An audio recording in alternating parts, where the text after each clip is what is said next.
نبی کریم صلی اللہ علیہ وآلہ وسلم نے سورہ نجم کی تلاوت کی اور اس میں سجدہ کیا۔ اس وقت قوم کا کوئی فرد مسلمان اور کافر بھی ایسا نہ تھا جس نے سجدہ نہ کیا ہو۔ البتہ ایک شخص امیہ بن حلب نے ہاتھ میں کنکر یا مٹی لے کر اپنے چہرے تک اٹھائی اور کہا، میرے لیے یہی کافی ہے۔ عبداللہ بن مسعود رضی اللہ عنہ نے کہا کہ بعد میں نے دیکھا کہ وہ کفر کی حالت میں ہی قتل ہوا۔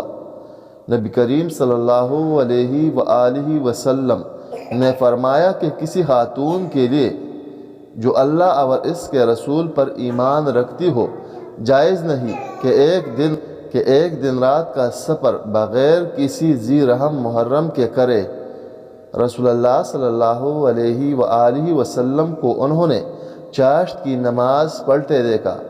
ہاں، ام ہانی رضی اللہ عنہا کا بیان ہے کہ فتح مکہ کے دن نبی کریم صلی اللہ علیہ وآلہ وسلم نے ان کے گھر غسل کیا تھا اور اس کے بعد آپ صلی اللہ علیہ وآلہ وسلم نے 8 رکعتیں پڑھی تھی۔ میں نے آپ صلی اللہ علیہ وآلہ وسلم کو کبھی اتنی ہلکی پھلکی نماز پڑھتے نہیں دیکھا۔ البتہ آپ صلی اللہ علیہ وآلہ وسلم رکوع اور سجدہ پوری طرح کرتے تھے۔ رسول اللہ صلی اللہ علیہ وآلہ وسلم نے فرمایا، جو شخص شب قدر ایمان کے ساتھ محض ثواب آخرت کے لیے ذکر و عبادت میں گزارے، اس کے گزشتہ گناہ بخش دیے جاتے ہیں۔